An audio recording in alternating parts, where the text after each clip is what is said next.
Vou convidar a participar da mesa conosco a doutora Tereza Cristina Cardoso Fonseca. Por gentileza, doutora Tereza. Não, ela é online. Online, já está conosco. Doutor Algemir Bruneto, superintendente do Instituto do Câncer Infantil. Seja muito bem-vindo à nossa reunião. Agora sim, o Robson de Almeida Melo e Silva. Por favor, Robson. A Osinélia Pedroni, chefe do Núcleo de Atenção Especializada da CESA, representando também o subsecretário Dr. Tadeu Marino. E o Clio Zanella Venturim, que é diretor-geral do Hospital Infantil Nossa Senhora da Glória, o INSC, aqui de Vitória.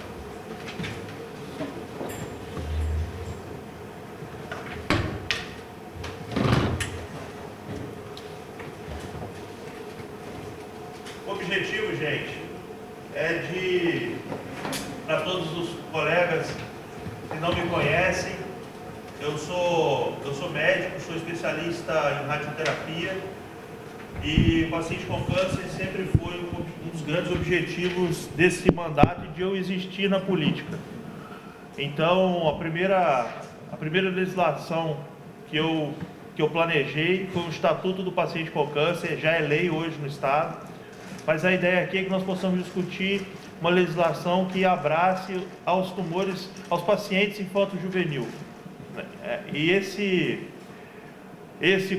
como também não é um nicho da minha atuação diária, né, aqui no Espírito Santo, todos os pacientes infanto-juvenis são tratados aqui em Vitória. Eu estou no interior do estado, em Cachoeiro de Itapemirim. Se mostra ainda mais importante a participação, né, de todos vocês que são o núcleo de cuidado desse paciente. Então, assim, eu estou muito feliz de ver todos vocês aqui participando ativamente. Vocês receberam aqui um esboço do projeto. Esse projeto não está protocolado na Assembleia. Não, tudo aqui pode ser mudado, tá certo? Nós podemos, inclusive, entender que tem que partir de um novo texto. Não há problema, não há qualquer tipo de constrangimento, tá certo? Então, falem aquilo que vocês de fato pensem. O que a gente quer é que seja uma política que possa ser aplicada na prática do paciente, tá certo? Então, nós temos aqui a participação da sociedade, nós temos a participação médica, temos participação da Justiça, da Secretaria de Saúde, da gestão hospitalar, para que a gente possa realmente fazer uma coisa que englobe todos os pensamentos em um único texto, tá certo? E depois disso nós vamos apreciar junto aos demais parlamentares e as comissões pertinentes da Assembleia Legislativa, e vocês vão acompanhar todos os trâmites que forem acontecendo no decorrer do projeto, até porque os deputados também podem propor emendas, né, a esse projeto que nós vamos alçar voo aqui hoje juntos, tá certo?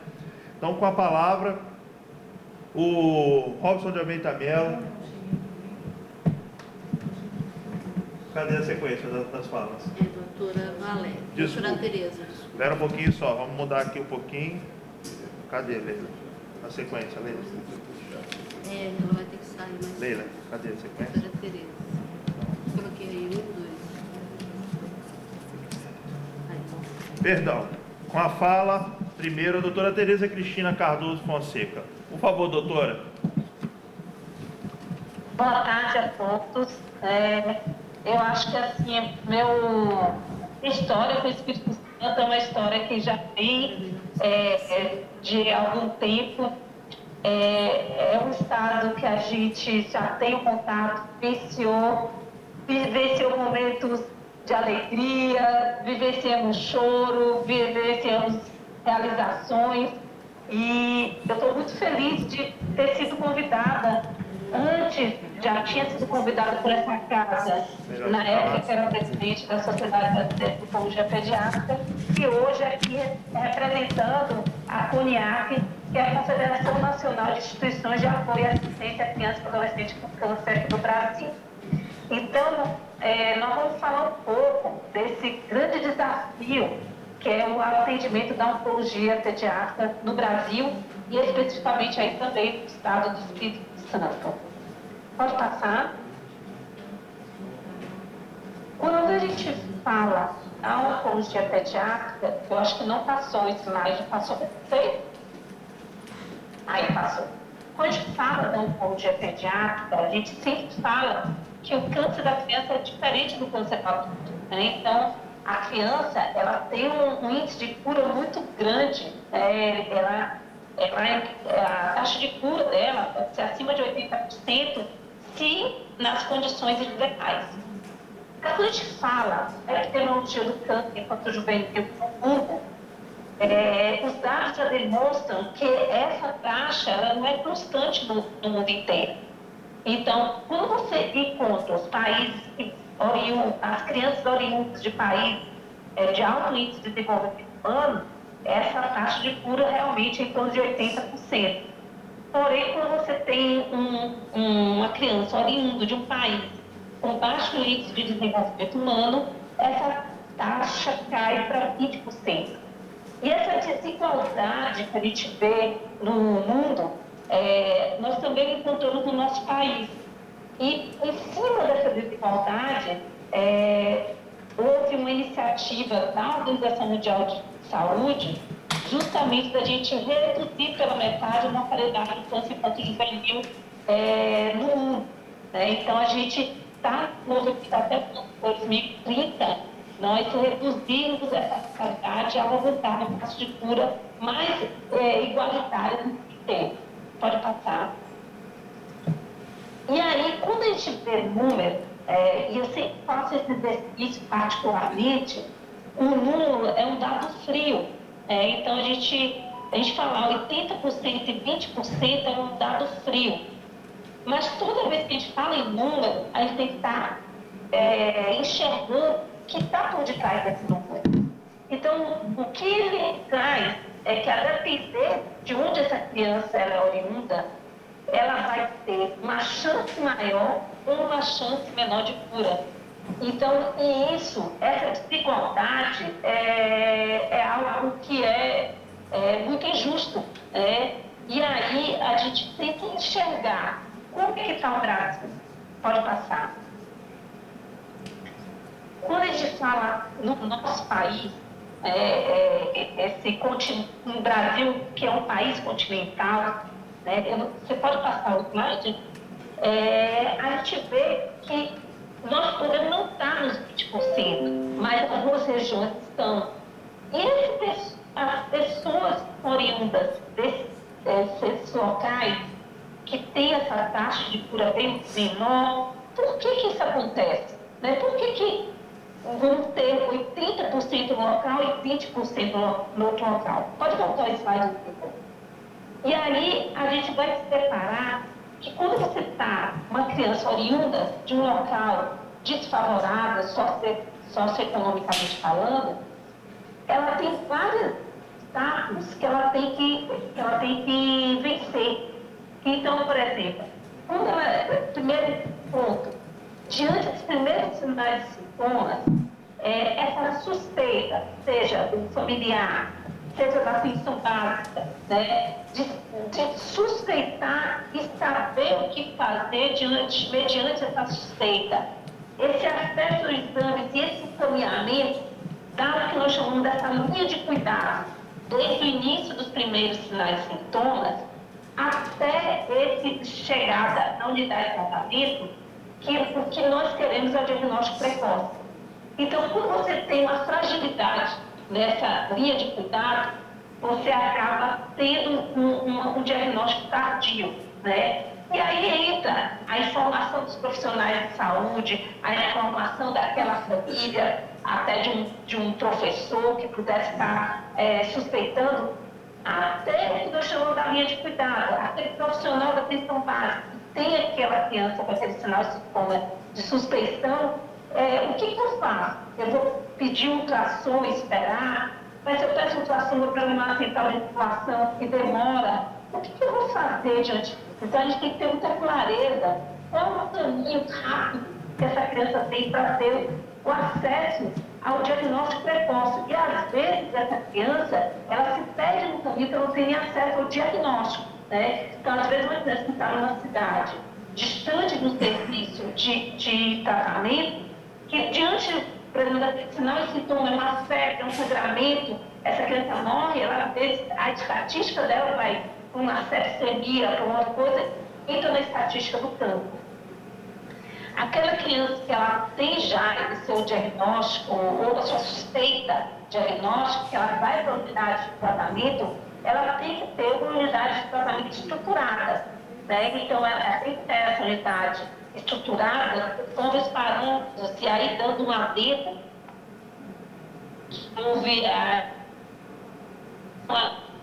uma anterior, que saiu em agosto desse ano, para todos têm que ler, que é justamente essa unidade, ela tem que estar preparada para atender essa criança, ela tem que estar preparada para um diagnóstico preciso e para um tratamento adequado e para toda a questão do suporte. Então, eu tenho que estar com unidade, com tempo, socorro 24 horas, tem um especialista em cirurgia, em oncologia pediátrica, que a estrutura física dela contemple a questão de um isolamento, das boas práticas para prevenção de infecções nessa criança, e quando houver infecção, saber o que fazer. Então, você tem que ter todo o preparo daquela unidade. E uma estrutura, não só para isso, mas para um diagnóstico preciso, usando as novas tecnologias, como biologia molecular, patologia molecular, exames de imagem, PET, ressonância, mas também para o tratamento adequado. Então, tudo aquilo que precisa e é necessário para um tratamento adequado das diversas patologias oncológicas da criança. Você tem que ter estrutura para dar esse suporte. Então, o banco de sangue que tem a função de ofertar plaquetas, todos os hemocomponentes, unidade de tratamento intensivo especializada em pediatria. Você tem que ter uma equipe treinada, então toda a equipe multi, enfermagem, farmacêuticos, psicólogos, nutricionistas, fisioterapeutas, terapia ocupacional, além de multiprofissionais, mas também das diversas especialidades médicas, mesmo cirurgião oncológico, cirurgião torácico, cirurgião ortopédico, oncológico. Então, você tem a necessidade de você ter uma estrutura muito grande e bem montada, não só física como de pessoal. Essas crianças têm que estar em protocolos monitorados, e aí até eu aviso, eu sei que o Espírito Santo está, que hoje a gente tem um protocolo de leucemia da infância, onde a gente está acompanhando todo o trajetório dessa criança, desde o seu diagnóstico e no tratamento, como está sendo a nova mortalidade do protocolo, quais estão sendo os grandes gargalos contados, a gente tem que monitorar, e você tem que ter um excelente suporte social, justamente para que você evite abandono ou até que evite uma intercorrência que essa criança possa não conseguir sair. Então, se você tem uma unidade de apoio, uma casa de apoio, uma instituição de apoio bem estruturada, que nós temos a CAF aí no Espírito Santo, que ele sabe que é muito bem estruturada, então, lá, diante de uma criança que tem uma febre, ela já prontamente está indo para o hospital, se ela tem um sangramento, se ela tem uma intercorrência, ela está numa unidade, uma casa de apoio, onde a alimentação é de qualidade, a água é de qualidade, a higienização, o local onde ela fica. Então, tudo isso ela é muito importante porque a gente tem o sucesso desse tratamento. Então, quando essa criança está num local de uma estrutura desfavorável, além da biologia do tumor, ela vai ter que enfrentar todas essas dificuldades. Enquanto as crianças que estão num local de alto nível de socioeconômico, ela não precisa lidar com essas questões, ela só precisa lidar com a biologia do tumor. Então, tudo isso é um grande desafio no nosso país. Pode passar. Slide. E aí a gente tem que enxergar como é que está a realidade brasileira. Para mim aqui não passou o slide, mas eu estou vendo aqui para vocês.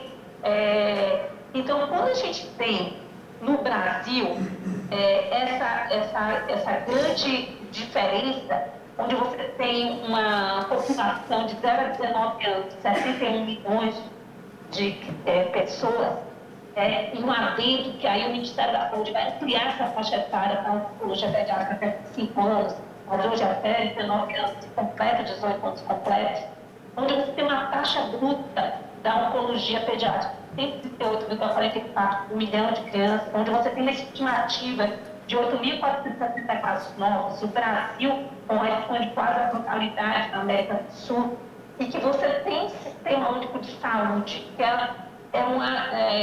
vamos dizer, um grande avanço a nível de Brasil. A gente tem que enxergar, diante disso, como deve ser o tratamento dessa criança com câncer. Pode passar o slide aí. Em cima disso, a gente tem que ampliar os nossos horizontes. A gente tem que enxergar que mesmo o atendimento, mesmo a gente tendo SUS, não há uma uniformidade a nível de Brasil desse atendimento. Então, se nós pegamos um dado muito simples que foi publicado, por exemplo, na região norte, nós temos em torno de 630 casos novos ano, e nós temos 3 serviços habilitados. Então, há uma concentração, vamos dizer, de 210 casos de crianças com câncer por serviço. Quando a gente vai para a região sudeste, onde você tem uma concentração maior dos serviços habilitados, principalmente a nível de São Paulo, você vai ter em torno de 99 casos por serviço. Então, só esse dado já mostra que há uma diferença, vamos dizer, no atendimento dessas crianças. Pode passar o slide.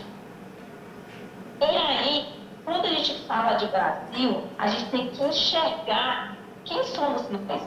Se hoje eu acho que eu posso rever a oncologia, eu acho que a gente tem que aprender a como atender a oncologia pediátrica no nosso país.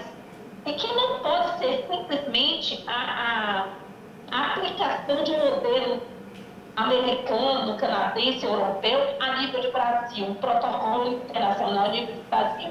Porque nós temos que entender que nós temos um país onde você tem uma extensão territorial de 8 milhões, aí a população de 203 milhões de pessoas, onde você tem uma renda per capita baixa, um índice de analfabetismo alto, principalmente na região norte e nordeste, onde você tem quase metade das crianças do Brasil na situação de pobreza, e nós temos 13,4% dessas crianças em situação de pobreza extrema. Então, quando nós formos aplicarmos a fala, quando nós colocarmos no papel o que nós devemos fazer e como, a gente tem que contemplar toda essa população. A gente tem que contemplar a população periferia, a população indígena, a população quilombola, a população das periferias das grandes cidades. Então, a gente tem que entender e ampliar nossos horizontes. Se nós não contemplamos o Brasil como um todo, nós não vamos alavancar a taxa de cura do nosso país. Então, a gente tem que entender que aí são 2 pilares do SUS: o acesso e a equidade, ela tem que estar junto. Uma criança que é da região norte, população ribeirinha, que são semanas de rio para chegar à comunidade, ela não tem a mesma chance de acesso, ela não tem uma equidade no atendimento como comparada a uma criança que está do lado de um serviço de oncologia pediátrica. Então, a gente tem que garantir esses grandes pilares para todas essas crianças. Pode passar o próximo. E aí, quando a gente fala da questão do desafio da oncologia pediátrica no Brasil, além de tudo aquilo que nós colocamos previamente, nós temos que colocar também as questões das barreiras geográficas, né, que a gente tem, principalmente na região norte, as questões socioeconômicas, a moradia dessas crianças, o acesso à água potável, né, as questões culturais que a gente tem com os povos indígenas, e mais ainda a questão dos dados estatísticos. Nós temos que ter dados estatísticos confiáveis, nós temos que ter monitoramento de como está a realização do tratamento dessas crianças e quais são as dificuldades que elas enfrentam nas diversas regiões, nas diversas localidades do nosso país. Pode passar? Se nós não tivermos esse olhar amplo, nós não vamos conseguir diminuir a mortalidade do câncer infanto-juvenil. Então, acho que a grande lição que nós aprendemos diante de tudo isso é que nós avançamos, mas ainda não avançamos com o impacto na redução da mortalidade do câncer infanto-juvenil do nosso país. Pode passar o slide. E aí, não se atendo aos dados estatísticos oficiais, inclusive do Ministério da Saúde, pode passar, nós vemos algumas publicações do Ministério, onde fica claro, quando você faz uma linha do tempo, o Brasil, em termos de mortalidade, é uma linha reta. Não houve um impacto na redução dessa mortalidade. E não houve impacto comparado ao Canadá, comparado aos Estados Unidos, mas também comparado aos outros países da América Latina, como Argentina, Chile e Colômbia. Então, o que acontece no nosso país que a gente não conseguiu reduzir essa mortalidade? Pode passar o próximo. Quando a gente pega os dados dos Estados Unidos, estatísticas do câncer dos Estados Unidos, pegando aí a questão da leucemia, que é o câncer mais comum na infância, a taxa de cura dos Estados Unidos cresceu vertiginosamente em relação às leucemias. Pode passar o próximo. Mas em relação ao Brasil e das diversas regiões do Brasil, o Brasil é essa linha preta no meio e as outras são as outras regiões do país. A gente vê que a gente está numa linha preta, inclusive os estados da região norte e nordeste há um aumento de mortalidade, mas possivelmente por agora estamos aí incluindo essas crianças nos dados estatísticos, onde nossos registros eram muito fragilizados. Então, esse é o dado que nós temos para o nosso país. Pode passar. E isso, acho que a grande lição que a gente tem é que a gente tem que trabalhar a equidade. A gente tem que nos conhecermos, vermos qual é a nossa situação e nós precisamos ter mais atenção a quem precisa e fazer ações para tratar aqueles locais com maior dificuldade. Pode passar?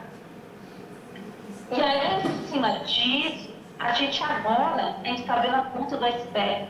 Mas, possivelmente, nós temos problemas gigantescos por trás e até crianças que nem acesso ao diagnóstico elas estão tendo. Então, suspeitas em torno de 20 a 30% das crianças no Brasil não estão tendo nem acesso ao diagnóstico de câncer. Não estamos nem falando do diagnóstico precoce, nem diagnóstico preciso. É acesso ao diagnóstico. E aí a gente vai passar o próximo slide, a gente vai falar que aqui, representando a CONHAC, estamos representando 48 instituições associadas que trabalham em saúde de câncer no país. Então, em todo local que há uma unidade de tratamento, cada estado que tem uma unidade de tratamento, nós temos uma instituição de apoio por detrás. E havia uma fala muito anterior que a instituição de apoio ela se preocuparia com o suporte social. Mas o tempo demonstrou para a gente que isso não é o suficiente. Se as instituições de apoio não se engajarem nas políticas públicas, na cooperação das unidades de tratamento, na cooperação do atendimento da criança com câncer, a gente não vai alavancar essa taxa de cura. Então, pode passar o slide, por favor. Então, nós temos aqui, ninguém sozinho vai conseguir mudar essa realidade. Não existe essa possibilidade. Essa mudança de realidade, ela irá ocorrer se nós aprendermos a lidarmos com a situação em cooperação, a muitas mãos, trabalhando juntos para a mudança dessa realidade. E aí, pode passar o slide, e aí nós temos que um planejamento. Mas quando nós estamos fazendo um planejamento, nós temos primeiro fazer um diagnóstico situacional do problema, em cima desse diagnóstico situacional, propor melhorias, trabalhando em cooperação para ter esse impacto e depois avaliar esse projeto, se houve impacto que nós queríamos que tivesse, né? Mensurar esse impacto. Pode passar, próximo. Em cima disso, a CUNIAC traz um Plano Nacional de Melhoria. Eu estou aqui, inclusive, aqui em São Paulo, numa reunião em relação a isso, que nós estamos agora, nesse momento, iniciando um projeto chamado de Mapeamento de Oncologia Infanto-Juvenil no Brasil, onde nós vamos estar mapeando todos os estados, todas as unidades de tratamento, todas as instituições de apoio do país, para ver qual é a diagnóstico situacional e nas diversas localidades do nosso país, para que a gente possa propor assim as melhorias. Então, esse é um projeto de cooperação com o CONIAC-SODOP, que a Sociedade Latino-Americana de Oncologia Pediátrica, a Sociedade Internacional de Oncologia Pediátrica está assinando em conjunto, junto com o Childhood Cancer International e o Childhood Cancer International da América Latina, o Ministério da Saúde do Brasil, a Keller Grant Foundation, que é uma instituição que já bancou todo o projeto piloto que nós já finalizamos, e agora estamos assinando com a Organização Pan-Americana de Saúde. Então, assim, é um projeto grande que vocês vão ser contactados, seja como instituição de apoio, seja comunidade de tratamento, onde nós vamos estar fazendo esse mapeamento, vai passar o próximo. E a intenção desse mapeamento, pode passar, é que a gente possa também estar acoplando outras informações. Então, o Espírito Santo também foi beneficiado pelo projeto de gerente de dados, Data Manager, onde está o Grupo Brasileiro de Tratamento de Leucemia da Infância. Esse gerente de dados pode ser utilizado para outros protocolos também da SODOP, mas especificamente do GLI, Tratamento de Leucemia da Infância, nós vamos avaliar toda a trajetória da criança nesse projeto, se está havendo alguma localidade que nós precisamos intervir para haver uma melhoria das taxas de cura. Nós trabalhamos muito bem, aí o ICI, que está na liderança do serviço, mas com a CUNIAC entrou junto com o ICI, mas a liderança foi do ICI, que foi da Política Nacional de Oncologia Pediátrica, que traz essa nova portaria, e hoje a gente quer fazer esse trabalho de formiguinha, um pouco nós fizemos no passado, de pegar essa portaria e ver se tudo que nós temos em cada local, em cada estado, está adequado à portaria ou não. Se não estiver adequado à portaria ministerial, propor essas mudanças e voltarmos aí aos fóruns estaduais, nós também já tivemos aí no estado do Espírito Santo, e rever esses fóruns diante dessas novas informações, quais são as melhorias que nós precisamos alavancar e quais são as possíveis soluções que vão ser propostas pelo próprio Estado, pelas próprias atores estaduais, que a gente pode fazer para essa melhoria local. Pode passar o próximo. Resumidamente, o que a gente vê, pode passar o próximo slide, é que hoje tem todas essas propostas que nós precisamos estar trabalhando o que nós chamamos da equidade, que é um direito de toda criança com câncer, mas é um dever de todos nós, e todos são todos. Como eu já tinha feito essa fala anteriormente, assim, a sociedade civil organizada, as instituições de apoio têm que estar aí junto, cobrando dos gestores, cobrando da lei, os gestores estaduais, o parlamento, deputados, vereadores, dirigentes, diretores, profissionais da saúde, todos nós temos que estar juntos, trabalhando em prol das crianças com câncer. Porque só assim é que nós vamos conseguir alavancar essa taxa de cura.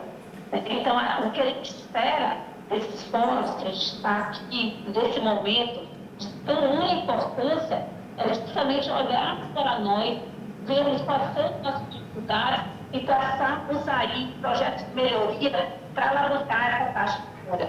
Pode passar?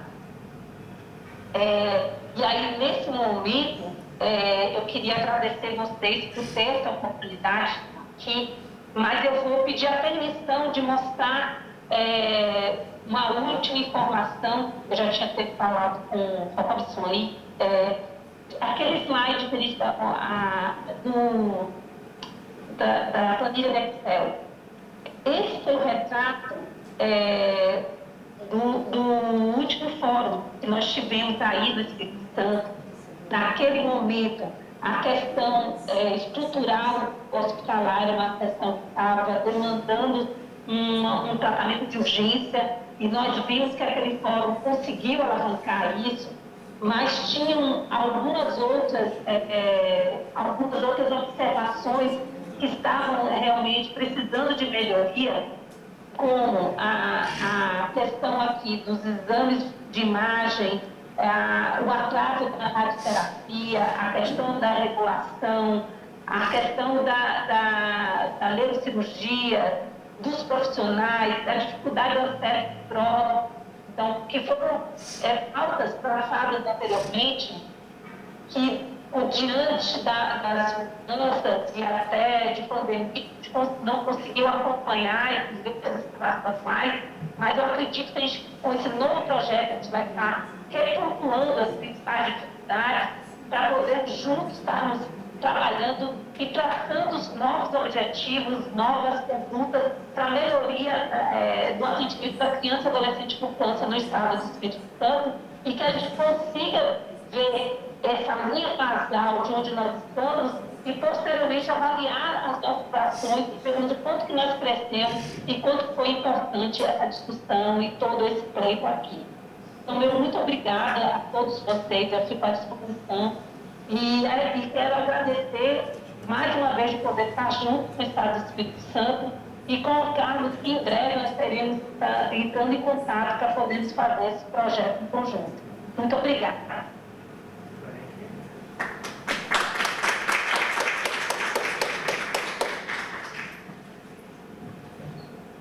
Alô.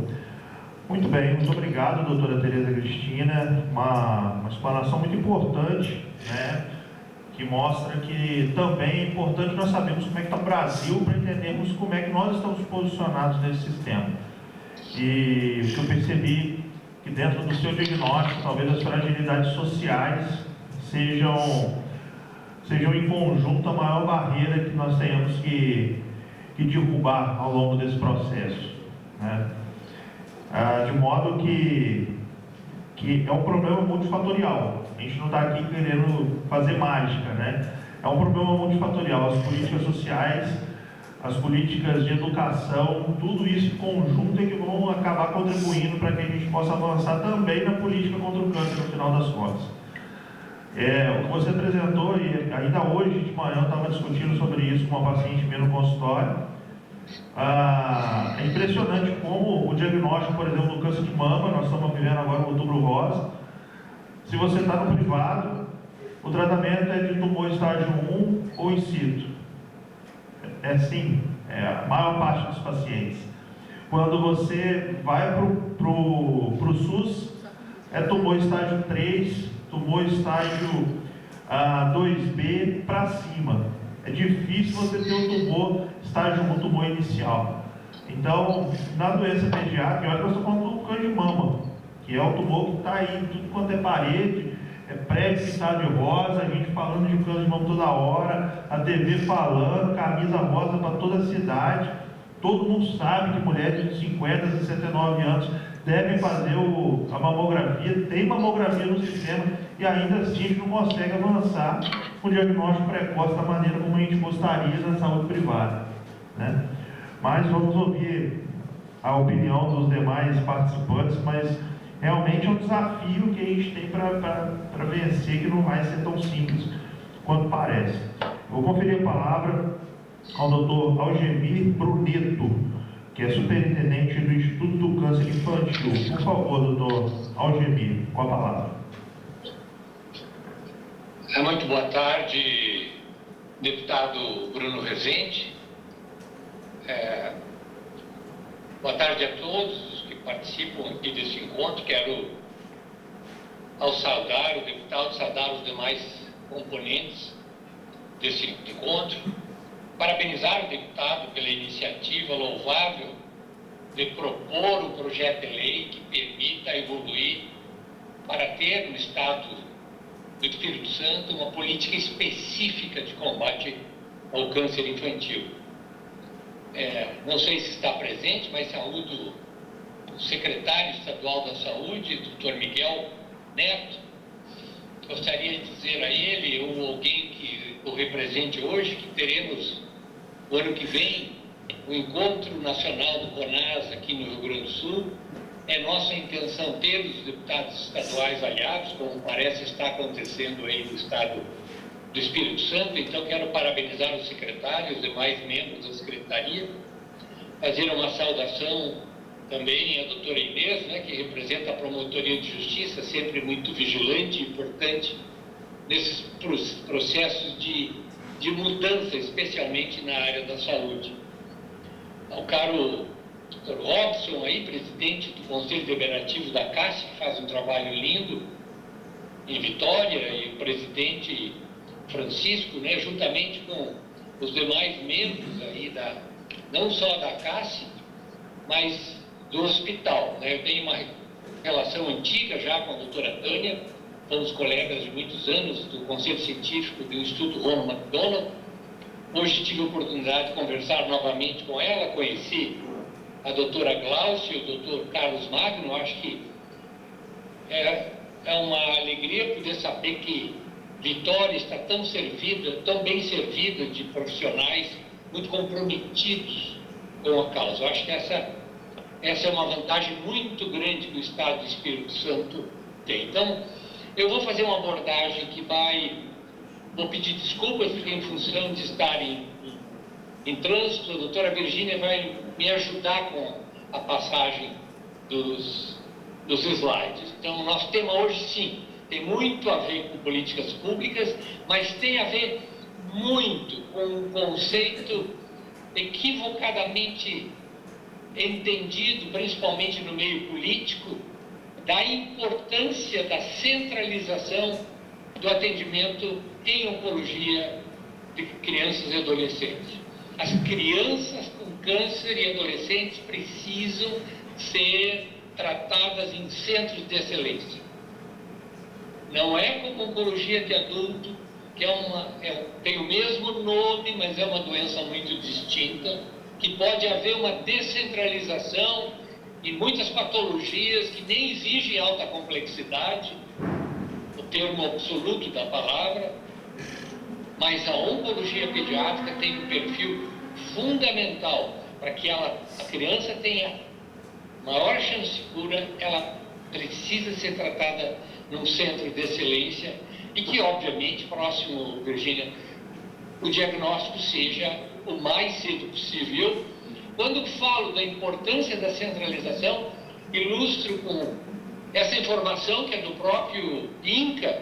Vocês veem que na esquerda a gente vislumbra que quando uma criança é encaminhada a um centro especializado, 80% delas iniciam o tratamento dentro de 15 dias após o diagnóstico.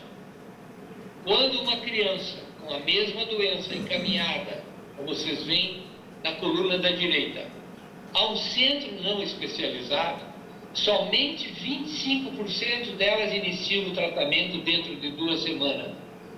E 1/3 das crianças, praticamente, demoram mais de 60 dias para iniciar o tratamento, porque o hospital não está capacitado profissionalmente, não está estruturado com a complexidade necessária do ponto de vista diagnóstico e terapêutico. Próximo, Virgínia. Então, nós revisamos aqui no Rio Grande do Sul mais de 1.300 pacientes com câncer tratados no estado com leucemias, no período 2009-2015. Foi uma tese de doutorado de um colaborador, membro da nossa equipe, e identificamos que aquelas crianças com leucemia, nesse período de 6 anos, tratados em um centro especializado, como tem um em Vitória, as chances de cura são significativamente maiores do que aquelas crianças que são tratadas em hospitais sem expertise. Próximo. Então, tentando entender um pouco daquilo que é a necessidade, nesse contexto de informações muito contraditórias com relação à saúde, de um modo geral, nós buscamos no DataSUS informações sobre a localização e algumas características dos 175 hospitais que registraram procedimentos de quimioterapia em todo o país, abaixo de 19 anos de idade. Como vocês podem notar, a maioria desses 175 hospitais estão localizados na região sul e sudeste, ao contrário do que se observa na região norte e centro-oeste, principalmente, em que são muito poucos os centros de tratamento de câncer infanto-juvenil. Próximo. Foi com essa informação, esse conhecimento e essa ansiedade de vislumbrar, como a doutora Tereza falou, índices de cura estacionários no país, depois a gente pode entender por quê, que houve um movimento em 2019 para mobilizar os agentes, né, o Congresso Nacional. Nós precisávamos de uma mudança, ansiávamos por uma lei específica, porque as crianças no país eram tratadas seguindo uma política, uma diretriz do Ministério da Saúde e seguida pelos gestores estaduais e municipais, que seguiam o modelo do câncer de adulto, como eu disse, são doenças muito distintas. Nesse primeiro momento, além do Instituto Câncer Infantil, o CONIAC, o Instituto Ronald McDonald e a Sociedade de Pediatria, iniciamos o movimento de criar um projeto de lei exatamente, deputado Bruno Rezende, como o senhor está fazendo agora. Só que o nosso momento era de fazer essa mudança a nível nacional, criar uma diretriz nacional que fosse diferente das três anteriores, o próximo slide, das três portarias anteriores que tinham foco no câncer de adulto. Eu quero aqui agradecer a CASSE, que foi uma das 42 entidades do país, representando praticamente todos os estados brasileiros, que se uniram a esse movimento da Frente Parlamentar. O próximo.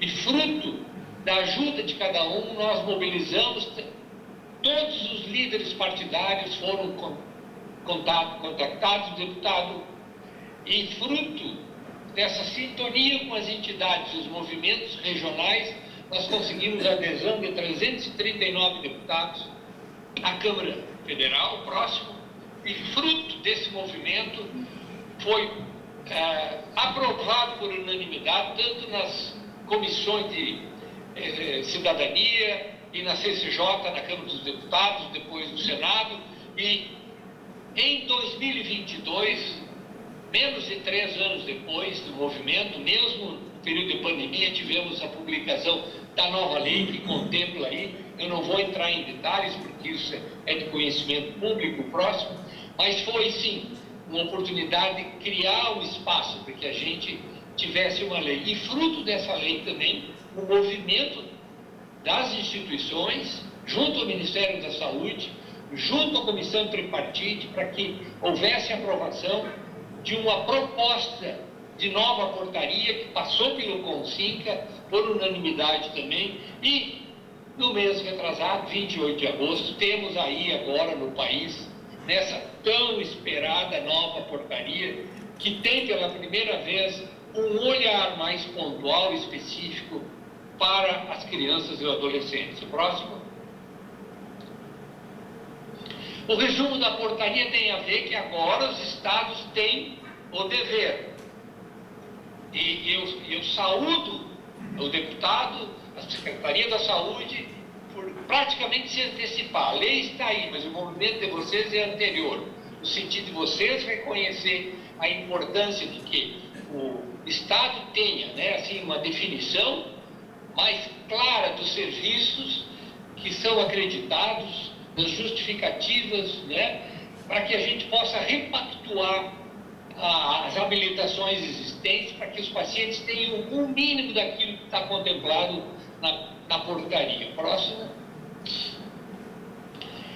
Então, cabe aos gestores, estamos aqui sentados, né, na casa dos gestores ou com os gestores, e a gente, então, tem essa oportunidade, é o desafio que vocês têm, a gente está aqui para ajudar, de definir quais são os hospitais no Estado do Espírito Santo que possuem capacidade para prestar essa assistência de qualidade que vai dar para os pacientes a melhor chance. O que é o cenário atual do Espírito Santo? Eu tenho essas informações e depois vou passar. Então nós temos que ter essa estrutura mais ágil, não só diagnóstico e tratamento, mas apoio à família. E a Cássia, eu acho que faz esse trabalho, pelo que me consta, embora não tenha visitado ainda Vitória, faz um trabalho maravilhoso no sentido de garantir que essas crianças e as famílias tenham o apoio necessário para receber o tratamento de forma integral. E a Secretaria tem, a partir de agora, também o compromisso de monitorar não só a produção, mas a performance. Qual é os índices de cura que está acontecendo no Estado do Espírito Santo hoje? Isso tem que servir de parâmetro, que amanhã a gente saiba se o nosso tempo aqui é só uma reunião de boa vontade de todas as partes, ou se há definitivamente um ajuste com uma implementação efetiva, tanto da lei federal quanto aquelas que vocês estão buscando para o seu Estado. Então, é importante que a gente esteja pensando, cada um na sua responsabilidade, como disse a doutora Tereza, no compromisso que é de todos nós, com essa missão de melhorar os índices de cura. O próximo. Os serviços habilitados também têm o seu compromisso, né? A pactuação não é só de brincadeira, de bonitinho, eles têm que, por serviços próprios ou terceirizados, prover os exames mínimos necessários, e ofertar aquilo que são os procedimentos que hoje em muitos hospitais são feitos de uma maneira absurda, sem sedação. Vocês imaginam o que é fazer um tratamento quimiotecal, fazer uma aspirada de medula óssea sem sedação? É que ocorre na maioria dos hospitais hoje do país. Então, não é o caso daí, eu imagino, que conheço os profissionais, mas é importante que a gente tenha um mínimo de requisito para manter não só um bom atendimento, mas manter atualizados os sistemas, né, de informação que hoje são precários. Muitos hospitais preenchem muito mal o RHC, né, e nós precisamos também olhar para aquelas crianças que não têm chance de cura, que passam por esse momento difícil do cuidado paliativo e que muitas vezes são abandonadas. Cuidado paliativo no nosso país é o tratamento nas nuvens. Ele é um tratamento que existe no papel. Na prática, ele não existe de maneira universal como deveria ser. Próximo. Além disso, com a lei, foi possível criar a nova portaria e também se criou um comitê técnico que está contemplado na lei. Mesmo que troque governo, esse grupo vai continuar existindo para assessorar o INCA e o Ministério da Saúde. Temos representantes nesse grupo de assessoramento técnico das 5 regiões do país. E a nossa missão é, deputado aqui, não adianta criar uma lei bonitinha se ela não for implementada. Então nós estamos vigilantes. E aí sim, nós cobramos dos gestores. E se os gestores não implementam a esfera, né, da promotoria pública, né, nós temos que cobrar a implementação da lei, exigir que aquilo que foi fruto do instrumento parlamentar, que passou pelas comissões, que foi aprovado, que ele seja efetivamente cumprido. Próximo.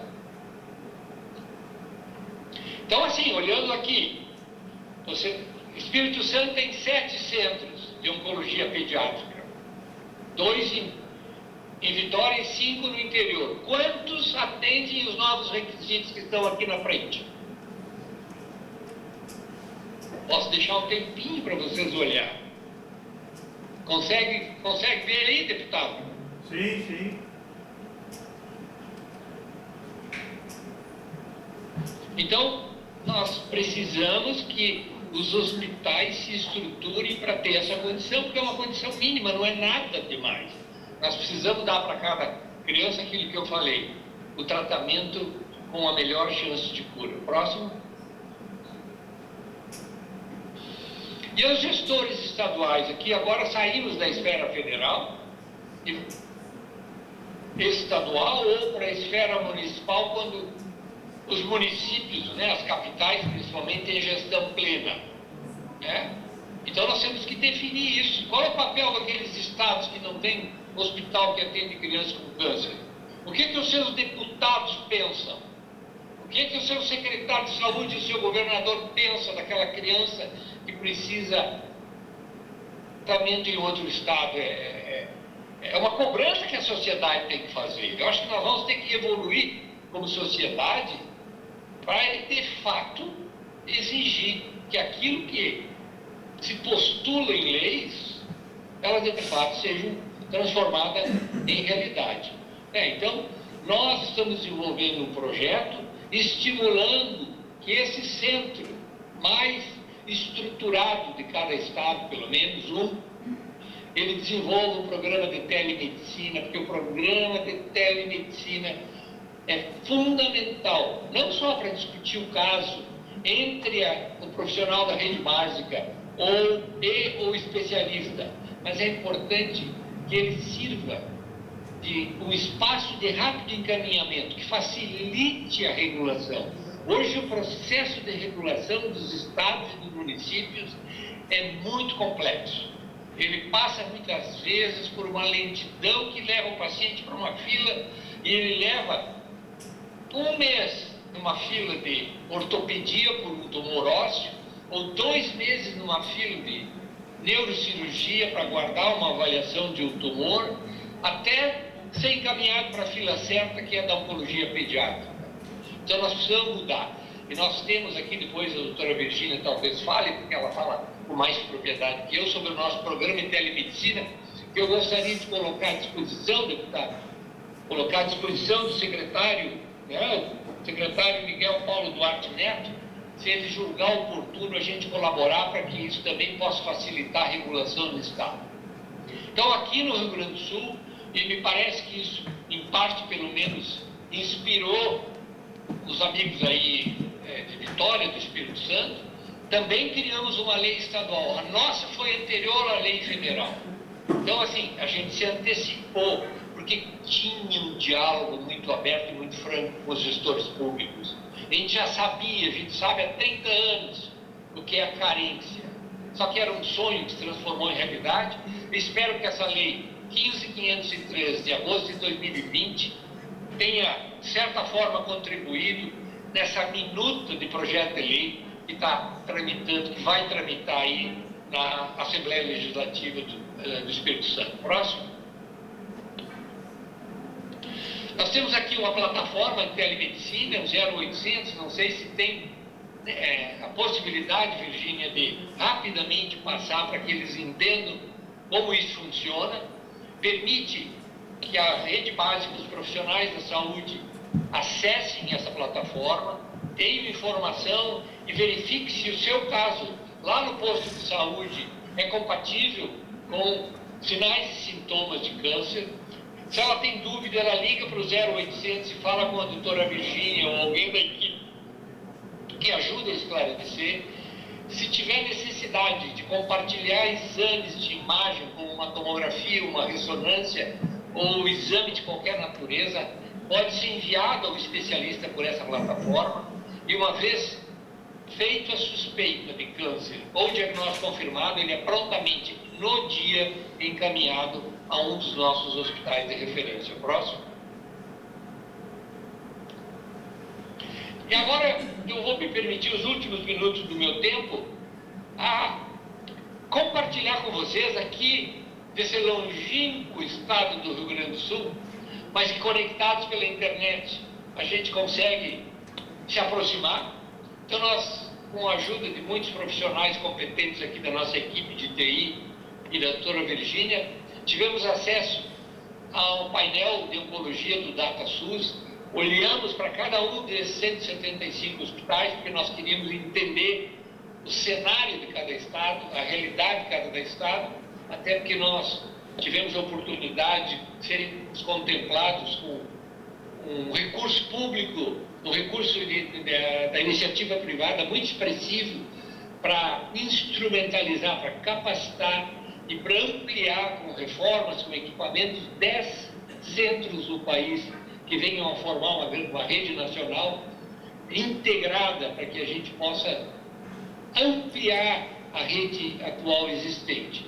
Então, nós olhamos para dados de diagnóstico dos pacientes tratados, qual o estabelecimento, tempo entre o diagnóstico e o tratamento, e, infelizmente, o nosso modelo, painel DataSUS, que envolve os dados de ambulatório, as internações, as APACs, os dados de mortalidade, eles ainda usam essa metodologia para nós da oncologia pediátrica jurássica, do modelo CID, que utiliza um diagnóstico topográfico do câncer. Isso atrapalha demais na hora que a gente vai querer entender que doença efetivamente os pacientes naquele hospital, naquele estado tiveram. Mas a gente olhou naquilo que tinha, naquilo que tem. Próximo. Então estamos, como eu disse, olhamos a todos os estados, mas eu foco aqui no estado do Espírito Santo, que tem uma população de 4 milhões, né? Tem uma estimativa de pouco mais de 100 casos de câncer infantil por ano, o que vai gerar em torno de 1.000 procedimentos. Né?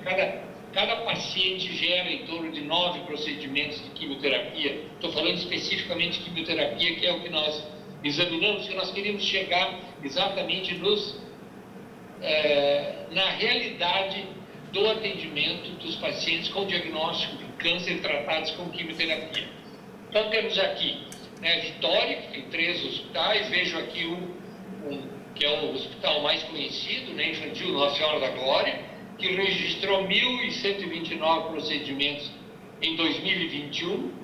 Temos aqui o Hospital Santa Rita de Cássia, Hospital Universitário Cassiano, com um volume muito pequeno, e eu não estou dizendo, pode ser que um desses hospitais faça radioterapia, mas o que se levantou aqui foi quimioterapia, que pode ter sido mal registrado, mas é o que está no DataSUS. Então, na nossa análise, o que basta é saber assim, se esses pacientes estão efetivamente fazendo quimioterapia, não tem o menor sentido. A gente sabe que o paciente que é tratado no hospital sem estrutura tem 30% de chance de cura. O paciente tratado no hospital com equipe multidisciplinar, com os parâmetros mínimos que eu descrevi, e que se o Hospital Infantil Nossa Senhora da Glória não tem tudo, tem muito, falta alguma coisa, é nisso que a gente tem que trabalhar. E agora, o que nós vamos fazer com os hospitais do interior? Nós vamos criar centros de excelência aqui. Quem vai pagar a conta de fazer um aporte de recursos para criar um centro de excelência? O secretário da Saúde vai ter que decidir quem é que vai atender, vai ter que pactuar. Então, eu chamei a atenção da centralização. Não tem como descentralizar. E aí entra a CACE, entra ao voluntariado para fazer com que esse paciente, sim, está longe, tá, mas ele vai ter 30% de chance.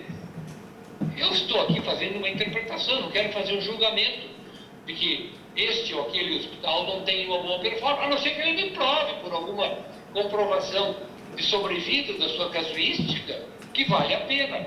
Mas enquanto isso, eu, aqui de longe, né, querendo contribuir, sinto que o secretário tem que tomar essa decisão. No planejamento estadual, quem vai atender? Próximo slide. Então, aqui, se nós pegarmos no estado como um todo, tem aqui uma discrepância. Foi reportado no DataSUS, em 10 anos, 1.500 pacientes tendo diagnóstico. Foram tratados 1.100, então, 300, quase 400 pacientes. Ou não era diagnóstico de câncer, ele foi informado errado, ou eles morreram antes de tratar, ou o quê? Então, assim, nessa precariedade de informação, nessa suspeita de que nem todos os hospitais fazem o preenchimento correto das informações, tenho que olhar mais para os casos efetivamente tratados. Você pode ver aqui, ao longo do ano, tem uma média aí, vamos dizer, de 100 e poucos casos, que me parece é a casuística do hospital. Próximo. Os outros podem passar muito rapidamente, né? Aqui são aqueles anteriores que eu mencionei de todo o estado. Aqui é o Hospital Nossa Senhora, que tem em torno de 70, 80 casos por ano reportados, né? Quando nós olhamos para que tipo de doença foi lá diagnosticado ou tratado, a gente observa uma certa coerência, né? De que o tumor, a doença mais frequente é a leucemia, o segundo é o tumor do sistema nervoso central, depois os tumores do encéfalo, né? E por aí vai. Mas teria que ver, porque em alguns hospitais a gente vê uma incongruência absurda daquilo que seria esperado. Os próximos pode passar, que eu não quero me alongar, é um tema um pouco polêmico para a gente definir qual é o papel desses outros hospitais do Estado. Serão eles um centro de referência ou serão eles centros auxiliares que vão prestar um serviço ambulatorial de acompanhamento dos pacientes? Sempre de forma integrada, quem sabe. Então aí o programa de telemedicina vai ser fundamental para integrar esses profissionais e facilitar que o paciente tenha um rápido acesso, né?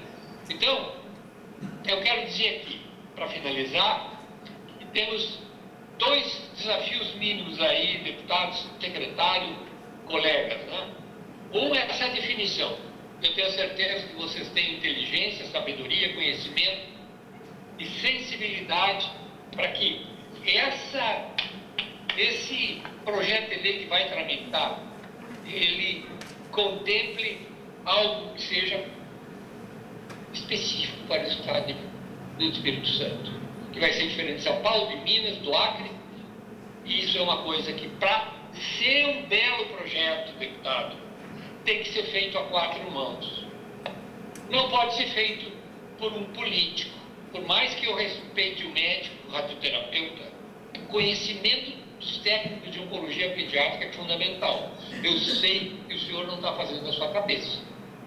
Mas é importante que seja feito, construído com a equipe médica, com o gestor. Porque não adianta ter um projeto de lei que não contemple a realidade, que seja fruto de um consenso. Não tem consenso de 100%. A CASSE vai puxar mais para casa de apoio, para apoio à família, né? Os colegas da oncologia pediátrica vão puxar mais para o diagnóstico, tratamento e pesquisa. O gestor público tem o seu compromisso político também. Eu estou sendo aqui muito franco, né? Estou sendo muito franco e não estou querendo ofender ninguém. Estou querendo apenas trazer o que eu vivi com essa história, tanto na esfera federal quanto estadual. É fundamental essa aproximação de sentar na mesa. Eu pergunto, como é que está o diálogo dos gestores e do hospital com a CASSE?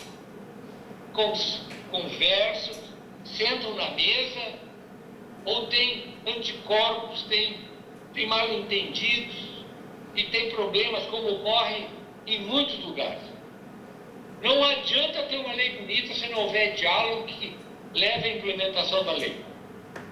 Então, minha terceira recomendação e final, a direção do hospital, a CASSE, vocês têm um compromisso gigante. Não é uma questão de protagonismo. Protagonismo é o paciente. Eu acho muito bonito quando dizem, é pela causa que eu estou pedindo isso. Não, isso é conversa. Todo mundo diz é pela causa. Mas, na verdade, está legislando em causa própria. Está defendendo os seus interesses. Não pode ter hipocrisia.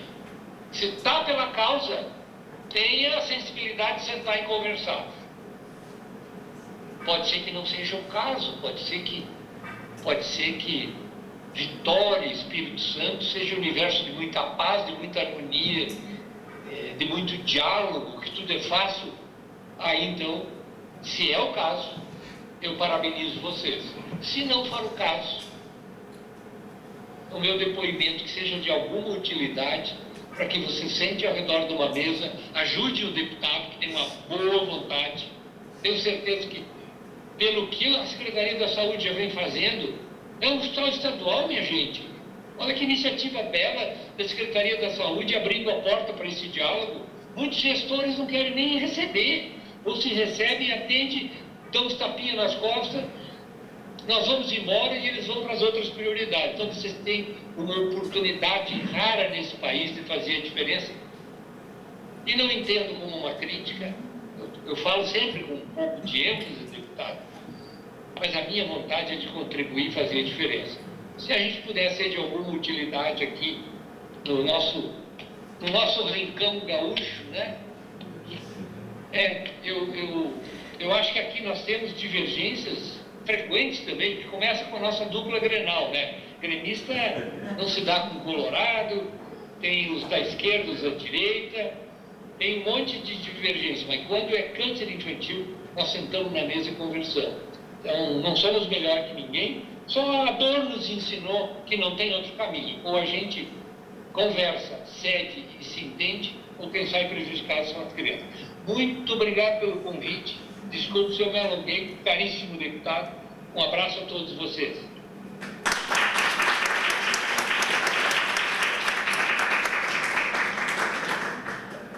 Doutora Gemi, eu gostei demais da sua apresentação. Pelo contrário, eu acho que o objetivo aqui, você narrou na íntegra o objetivo dessa discussão. Esse é um esboço, e como eu disse no começo, eu não sei se o senhor conseguiu acompanhar o início da minha fala, aqui a gente pode chegar ao limite de dizer, vamos escrever um texto completamente diferente, vamos montar uma outra ideia, vamos construir algo que seja realmente aplicável. O objetivo certo é esse, e ponto. Aqui, eu estou defendendo o objetivo do mandato e da Comissão de Saúde, que é levar uma saúde aplicada na prática para os capixabas. O senhor apresentou que nós temos 7 centros credenciados de tratamento, pelo menos foi isso que eu compreendi da sua fala. Isso eu desconheço esse dado. Eu conheço todos os centros oncológicos do Espírito Santo. São 2 centros no norte, 4, estou falando de tratamento SUS, né? 2 no norte, 1 em Colatina e Linhares, 4 aqui em Vitória, na Grande Vitória, sendo 1 em Vila Velha, no Hospital Evangelho de Vila Velha, e mais 1 em Cachoeiro, de Itapemirim. Inclusive, eu sou radioterapeuta do Hospital Evangelho de Cachoeiro de Itapemirim. Nos últimos 8 anos, e como criança é coisa rara lá, eu me lembro bem dos casos. Eu tratei 3 tumores pediátricos. 3. 2, coincidentemente, foram no último ano. E todos esses pacientes que eu tratei foram encaminhados por colegas médicos do hospital infantil. Em conversa comigo, me acionaram, falaram, Bruno, um é no tumor do sistema nervoso central, glioma, e outro foi um paciente paliativo, já em cuidados paliativos, tumor renal. Tá? E todos eu aceitei mediante longa discussão com a família e com os colegas médicos do centro de especialidade. Eu concordo com o colega quando diz que o paciente precisa ser tratado em centro que tem expertise. Né? Eu fiz a minha especialidade médica no Hospital de Amor, lá em Barretos, e tive a oportunidade de trabalhar em um centro de alta expertise também em criança, que é o Hospital Pediátrico de Barretos, e eu concordo em absoluto. Eu fiz algumas anotações aqui só para aprimorar o debate. As dificuldades nacionais, e eu participo muito disso dentro da minha especialidade, eu sou diretor, também componho a diretoria da Sociedade Brasileira de Radioterapia atualmente, até daqui a mais um mês, quando vai ser o nosso Congresso Nacional, e a chapa nova vai entrar, vai ser uma chapa única. Por força do mandato, eu não quis fazer parte dessa nova chapa, mas participo até o momento da presidência do Dr. Marcos Castilho, mineiro, e eu mesmo fui apresentar no CONAS, há um mês e pouco atrás, a situação da radioterapia no Brasil. Isso não foi da cabeça também do Bruno Rezende. Nós fizemos um estudo amplo, contratamos a Dom Cabral para que fizesse esse estudo, provavelmente alguns dos senhores conhecem. uma instituição séria, né, de pesquisa, criamos um documento que inclusive é um estudo publicado agora no último mês na Lancet Oncology, tá certo? Mostrando a condição do Brasil do ano de 2020 e a perspectiva para a radioterapia até o ano de 2030. Isso gerou um documento chamado RT 2030, tá certo? Aqui no Espírito Santo, esse não vai ser um problema tão grande assim, porque nós temos aceleradores lineares sendo implementados tanto em Linhares quanto em Colatina, na região norte, que são vazios assistenciais, mais uma máquina em Vila Velha, no Hospital Evangelho de Vila Velha, e agora, há uma semana atrás, nós tivemos a grata satisfação de dizer que vai vir mais uma máquina para Cachoeira do Itapemirim. Então, não creio que vai haver vazio assistencial em radioterapia, tá certo? O Hospital Santa Rita tem um quantitativo de máquinas que atende, eu acho que adultos vão sair para essa máquina de Vila Velha e vai abrir um espaço maior ali para pacientes pediátricos. Talvez esse espaço de 40 dias para começar a radioterapia possa ser abreviado depois dessa solução estar funcionando no Hospital Evangélico de Vila Velha. Sobre a questão de qualidade dos hospitais, e aí eu preciso dizer, a Secretaria de Estado do Espírito Santo está na vanguarda disso. Tá certo? Hoje, os contratos do Estado do Espírito Santo com a rede credenciada, né, a rede suplementar, ela está dividida em níveis, em portes, e o Hospital Santa Rita, hoje, que trata o INSC, que trata crianças, mas o Hospital Santa Rita que trata a parte de radioterapia desses pacientes, por isso que eu disse que tratam crianças, né? É um hospital de porte, do mais alto porte, é um hospital considerado estruturante, tá certo?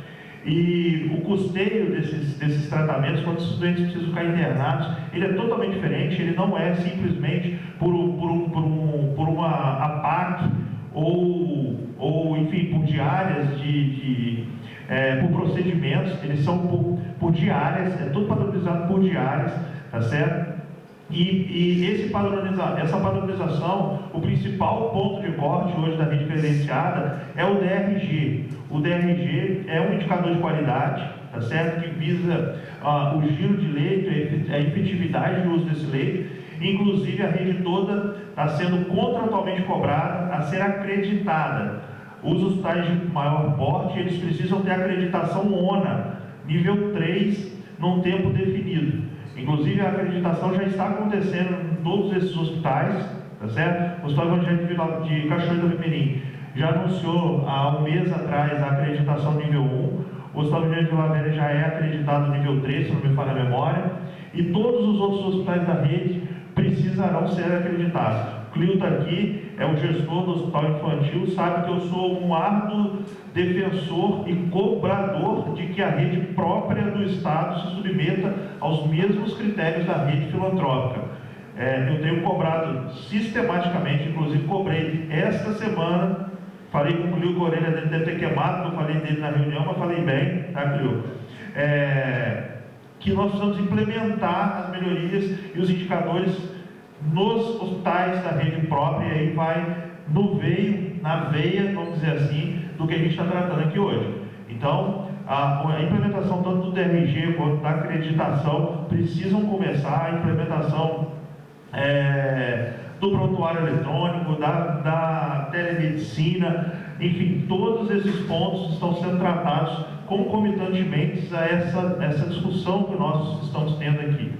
E a questão da telemedicina, eu sou defensor árduo também, assíduo da telemedicina, que as discussões multiprofissionais melhoram resultados. Isso nós temos vários estudos, inclusive um estudo publicado, se não me falha a memória, em 2012, no Journal of Clinical Oncology, mostrou que essa discussão multiprofissional, ela aumenta a sobrevida dos pacientes, na verdade, e então vai de encontro também com o que você muito bem ponderou. Mas era essas questões que eu tinha notado aqui, e como foi uma apresentação bastante complexa do ponto de vista técnico, eu quis colocar a minha opinião, e também não tem que ser opinião única, aqui todo mundo pode falar, tá certo? O ideal é que a gente faça realmente um brainstorming aqui para poder extrair aquilo que que é, de fato, mais factível possível. Tá certo? O senhor quer comentar alguma coisa que eu falei, doutor Algemir? Ou seguimos para a próxima apresentação? Não, eu só não sei se tinha alguém da Secretaria da Saúde, porque eu não consigo nem lhe visualizar aqui. Não, nós temos sim, nós temos sim. Só no seu braço? Nós temos representantes aqui, nós temos representantes da Secretaria de Saúde. Talvez posicionasse a tela ali da sala um pouco na sua direção, eu poderia enxergar melhor. Mas não sei se houve, se há participação da Secretaria da Saúde. Eu tenho certeza que aí com a doutora Tânia, a doutora Gláucia, a Gláucia e toda a equipe, né, o pessoal aí da CASSE, eu ainda não conheço, mas eles têm uma importância muito grande, e com a sua ajuda, deputado, vai chegar a bom termo, né? Eu acho que são coisas que vai se ajustando aos poucos. Mas o senhor não fique só nessa iniciativa, esteja vigilante, esteja acompanhando. Eu acho que a sua condição de médico vai ajudar muito a entender como acompanhar e assessorar esse pessoal na implementação da lei, que eu tenho certeza será aprovada por unanimidade aí, pela sua correta, né, defesa e argumentação. Então, parabéns. Não tem mais nada que dizer além disso. Muito obrigado, doutor Gemir. Eu vou seguir, então. Doutora Gláucia Perim, você não estava inscrita aqui, mas pergunto se gostaria de fazer algum comentário. Também está por vídeo.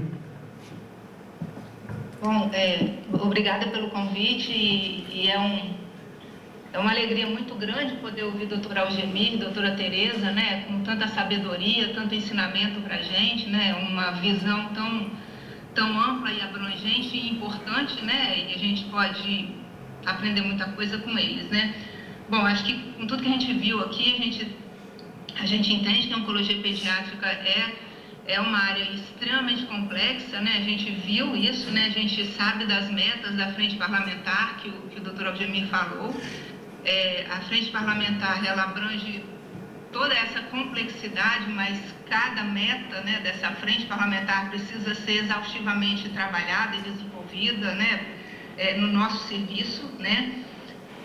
Bom, a doutora Tereza mostrou um quadro, isso foi uma vez que ela veio aqui em Vitória, se eu não me engano foi em 2017, e de lá para cá eu observei aquele quadro, nós melhoramos demais. Alguma coisa ali ainda precisa melhorar muito, mas nós avançamos muito, né? Vendo aquele quadro a gente vê o tanto que a gente melhorou, certo?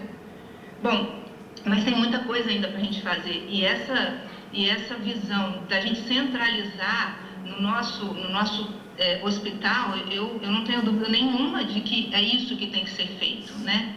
Nós temos que melhorar o nosso centro de tratamento, né? Eu acho que o foco tem que ser para isso. Nós temos poucos casos por ano, né? Temos em torno de 100, 110 casos por ano. Não justifica a gente ter um outro centro no estado.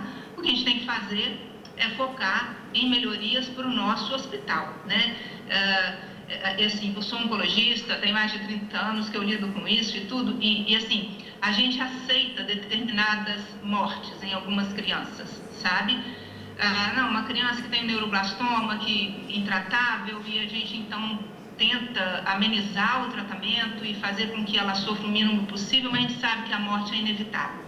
Agora, o que nos deixa muito triste, a gente perde o sono, a gente chora, a gente fica muito angustiado, com as mortes evitáveis, né? Eu acho que a gente precisa de focar nas causas das mortes evitáveis. E aí entra tudo que está na frente parlamentar, né? Desde o diagnóstico precoce, ao aprimoramento do centro de referência, né? Diminuindo mortalidade por infecção hospitalar, por exemplo, né? Enfim, tá? Então, eu acho assim, que essa ação de vocês, ela é extremamente bem-vinda, né? Mas assim, como o doutor Algemir falou, isso tem que ser feito a várias mãos, né? Nós estamos dentro do centro transplantador, do centro de referência, nós sabemos as dificuldades que as nossas crianças passam, as dificuldades dificuldades que a gente passa, as nossas necessidades. Então, nós também temos que ser ouvidos para entender o que realmente precisa melhorar dentro do centro de referência, além de todas as outras questões. Como é que essas crianças estão chegando atrasadas. O município de Vitória manda a criança ainda com estágio avançado, a criança fica perambulando e não chega direto. Então, assim, em todas as áreas nós temos que atuar, né? Bom, eu acho que é isso. A linha de cuidado, né, que também foi falada aqui, é uma ação que nós também estamos desenvolvendo, né? A linha de cuidado é uma coisa que vem também contribuir muito para a política, tá? Que está em construção. E, enfim, é isso. Agradeço a oportunidade da fala, tá bom?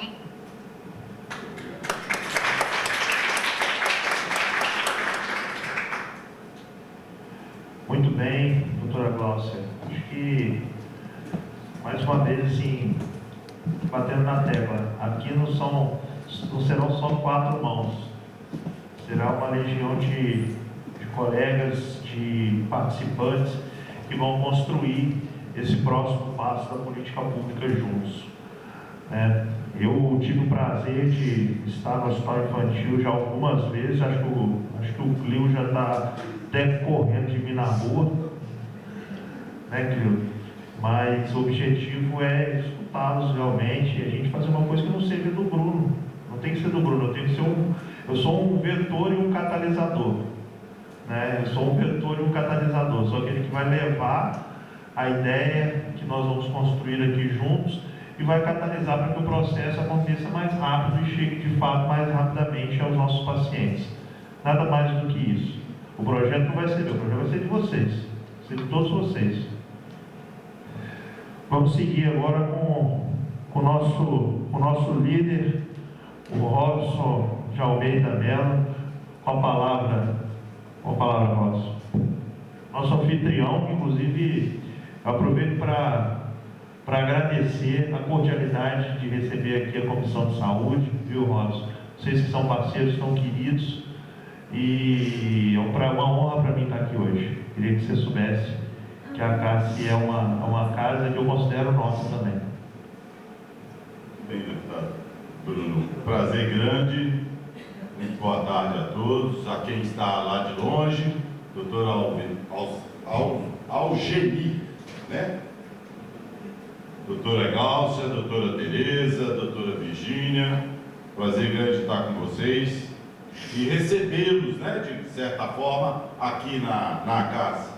Honra para nós saber que essa sociedade de há 35 anos, né, aqui tem fundadores conosco, está prestando esse serviço de maneira tão contínua e de forma destacada como os que fizeram uso da palavra já se referiram. A equipe toda da CASSE, tenho certeza, nós estamos aqui com muito orgulho, né, de receber a Comissão de Saúde da Assembleia Legislativa, né, dando também um testemunho de que essa casa, há 35 anos, é promotora de política pública também. Então, deputado Bruno, sem dúvida, para nós, dessa associação, né, pessoas dos mais diversos conhecimentos e propósitos, vem servindo ao Estado do Espírito Santo de maneira brilhante, e a presença da Comissão de Saúde aqui dá testemunho e certificado de que há um reconhecimento também da Assembleia Legislativa pelo trabalho que a CASSE já vem fazendo há 35 anos. Particularmente, doutor Bruno, eu quero destacar a sua sensibilidade, porque a gente já vem, né, lutando, Carlos Magno, Tânia, Clio, Luciene, muitos outros aqui, já de muito tempo, e algumas coisas a gente sabe, sim, que a rede de atendimento oncológico pediátrico do Estado do Espírito Santo ainda tem por conseguir mais coisas. E a sua sensibilidade dá-nos esperança de que a gente pode atingir algumas outras etapas que já foram sonhadas lá no início, né? Mas que também, mais recentemente, com presença inclusive de doutora Tereza, também houve um grande movimento, onde hoje a gente sabe que o nosso núcleo de oncologia pediátrica melhorou a sua localização, as suas condições de trabalho, né? E isso tem trazido, sim, mais melhorias. Então, nessas lutas todas, há sim essa presença da Cássia, o que nos traz o nosso orgulho capixaba, né? De a gente se colocar nesse cenário brasileiro como uma dos estados que realmente vem tratando a coisa de maneira muito séria, com muita responsabilidade. Mas faltam-nos algumas coisas. Nesse sentido, deputado Bruno, eu queria levantar de que a gente lendo, né, o projeto de lei, já eu, Luciene, o Francisco Gava e a equipe aqui, a gente sente a necessidade de que nesse projeto de lei fique mais claro, fique mais evidente, né, o papel de suporte aqui tantas vezes já defendido, seja pela doutora Tereza, pela doutora Cláudia, pelo doutor Algemir, relativamente então à necessidade de que o Estado também tenha obrigações quanto a esse suporte, né, que hoje a ACACE vem promovendo. Gente, quem está lá de longe não está percebendo. O papel está caindo da minha mão aqui, eu estou precisando abaixar algumas vezes, desculpe aí pela falta aí de uma certa postura. Muito bem. Então, deputado Bruno, a gente gostaria sim que nesse projeto de lei tivesse claro obrigações do Estado relativamente a este suporte psicológico, suporte social, suporte logístico, suporte econômico, que é preciso também estar sendo custeado pelo Estado, né? A ACACE hoje consegue fazer isso, mas é com muitas mãos de milhares de pessoas, né, Luciene? São vários os colaboradores e doadores até, mas há limites, né? E aí então fica essa sugestão de que, enfim, tudo aquilo que evite a descontinuidade do tratamento, que é isso tão muito bem defendido pelos especialistas aqui, né? Mas essa continuidade do tratamento também requer ver a família, né? A família como um todo está também abatida socialmente, psicologicamente, economicamente, né? Socialmente, enfim, e é preciso então que, mais uma vez, esta lei coloque obrigações ao Estado de também assegurar essa assistência, esse suporte à família, de sorte que a sua criança ou o seu adolescente que estejam em tratamento sejam não abalados por essa falta que a gente entende também de obrigação do Estado. Nesse sentido, mais uma vez, deputado, ressalto e agradeço, e como disse o doutor Algemir, faço também toda a torcida para que a sua iniciativa de uma legislação específica aqui para o nosso Estado dê-nos mais instrumentos para mais mobilizar, mais qualificar, mais custear também tudo isso que precisa ser feito em relação ao tratamento de câncer e à família que está com um de seus entes em tratamento. Abro a palavra para, eventualmente, a nossa superintendente Luciene, querer acrescentar alguma coisa. Então tá joia. Muito obrigado mais uma vez.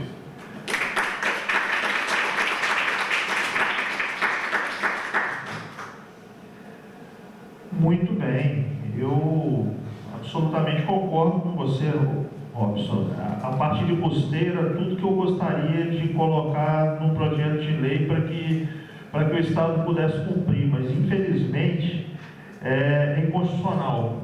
Eu não tenho como colocar no projeto de lei o custeio para o Estado, determinando o custeio para o Estado em qualquer coisa que seja. O projeto de lei que nós conseguimos fazer, determinar, não só o Bruno Rezende, mas qualquer um dos 30 deputados, ele não pode implicar em despesa discricionária para o Estado, do Espírito Santo. Então eu posso cobrar que o Estado tenha a oferta de serviços, ok? Que estão dispostos lá no sistema SUS, isso nós estamos fazendo. Inclusive está aqui, fortalecer os processos de regulação como garantia de acesso a diagnóstico precoce, tratamento integral, reabilitação, que eu acho que é um grande ponto, e cuidados centrados na família, que é justamente a sua sugestão, e está disposto aqui no parágrafo 2º do artigo 3º da proposta. Agora, a gente indicar o gasto, custeio do serviço, não, eu faria com todo o prazer do mundo, porque a FEC de Castelo, a Casa de Apoio a Pacientes com Câncer de Cachoeiro, vocês aqui, e pelo menos mais umas 2 ou 3 instituições que eu, se pudesse, custearia todas, porque fazem um papel complementar ao Estado. Vocês subsidiam a saúde pública do Espírito Santo. Essa é a verdade. Vocês cumprem o papel que deveria ser do Estado. Esse é o fato, né? A diferença é que vocês ficam tendo que pedir, pelo amor de Deus, para deixar ajudar. E para ter condição de oferecer esse serviço. E fazem isso com uma competência absurda. Olha a estrutura que nós estamos aqui agora discutindo essa mesa. Então, assim, eu, apesar de concordar, de entender a sua angústia, de estar do seu lado, em todos esses pleitos, a gente consegue atender. Eu acho, se vocês quiserem criar um texto diferente do que está aqui, a gente pode mudar do jeito que for, como eu falei, mas a discriminação do investimento do Estado, a gente não consegue fazer isso diretamente no projeto de lei. Nós temos que, a partir do projeto de lei, está aqui, Estado. A reabilitação é sua responsabilidade, mas eu tenho aqui essa lista de 20 pacientes que estão esperando 6 meses para reabilitação. Ô, Secretaria de Saúde, como é que nós vamos fazer isso aqui? Você vai contratar serviço da CAS? Você vai contratar serviço de alguém? Você vai botar no hospital infantil? Isso não é problema meu, é lei que você cumpra. Então, de uma maneira indireta, nós estamos induzindo sim ao gasto, mas baseado naquilo que é obrigação da Secretaria de Saúde de oferta. Compreende? Então, pelo menos essa é a minha avaliação, mas aqui está a minha assessoria também. Vocês que também têm conhecimento, quem quiser falar, enfim, o debate está absolutamente aberto.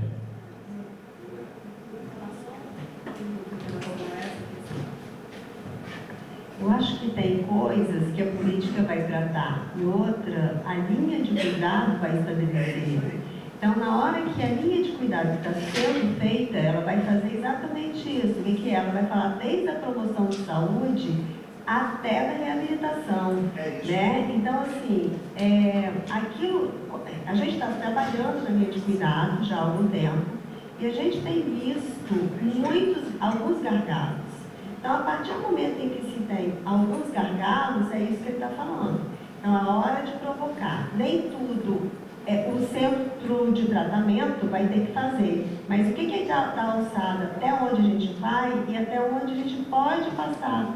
Então, essa é a questão, né? Porque quando você, primeiro, quando você vai falar da política de atenção à saúde, de atenção oncológica pediátrica, né? Que aí a gente coloca, não é só pediátrica, mas aí vamos pegar infanto-juvenil, né? Porque a gente está pegando outro público, ele vai ter uma série de necessidades. Então, olha só, uma criança de 0 anos, ela vai ser tratada diferente de uma criança de 10, que é diferente de um adolescente que tem 17, 18 anos. Então, são necessidades diferentes. Olha só o que a gente passa. E quando a gente vai falar de reabilitação, a gente vai falar dessa forma também. E a reabilitação é uma coisa que vai entrar muito para cá, talvez. Entendeu? Então, é nesse sentido que eu acho que a gente vai conseguir avançar, sabe, Robson? Porque é um conjunto que a gente vai vendo na linha de cuidado e a gente vai com construindo essas pontes. Tá bom?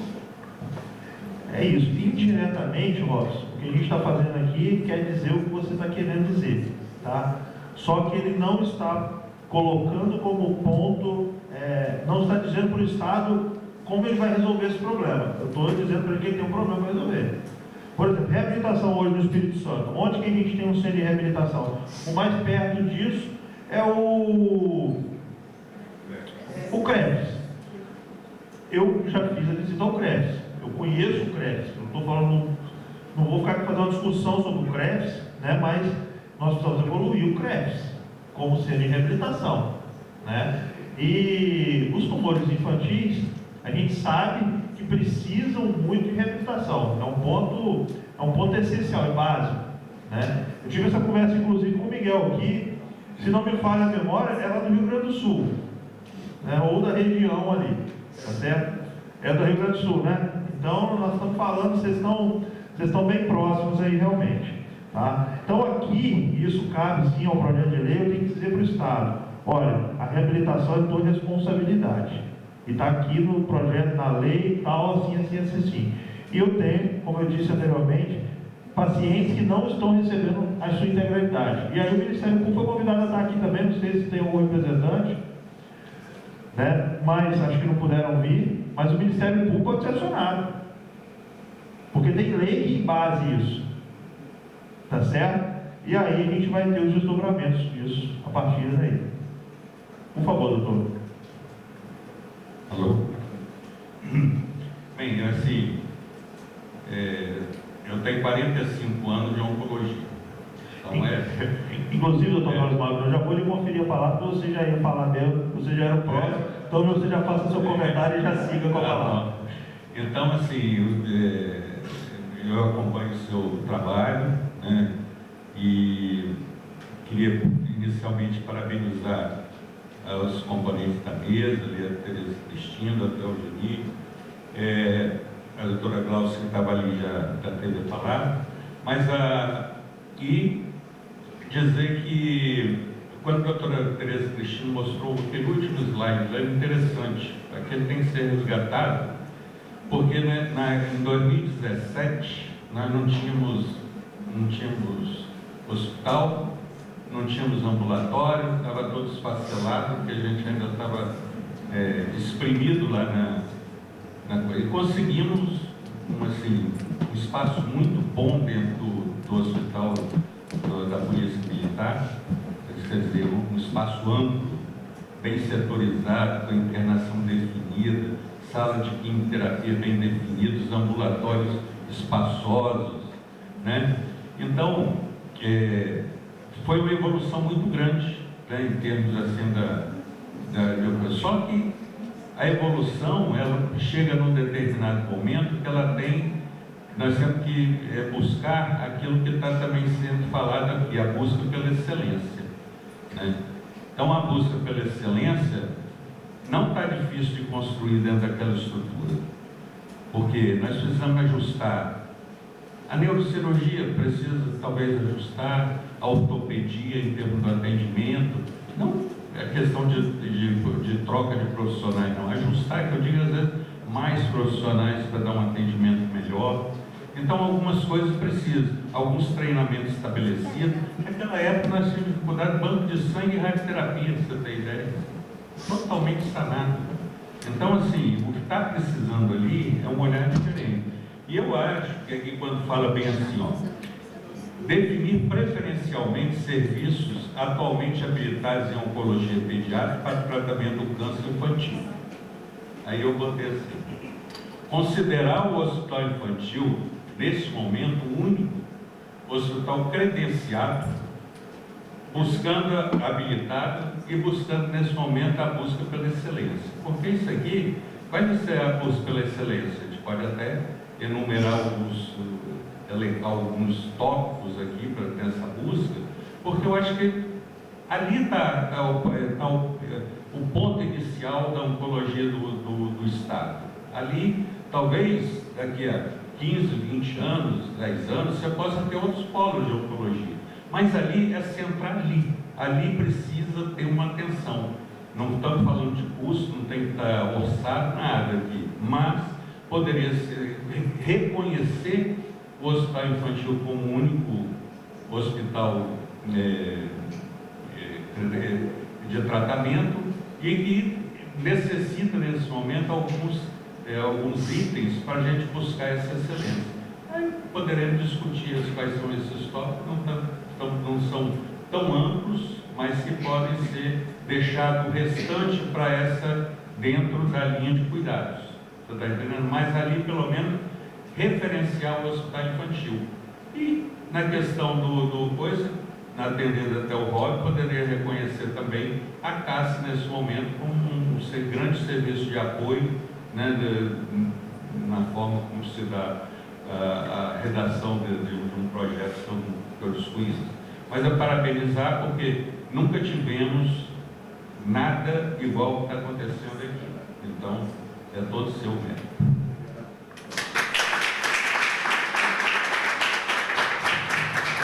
Obrigado, doutor.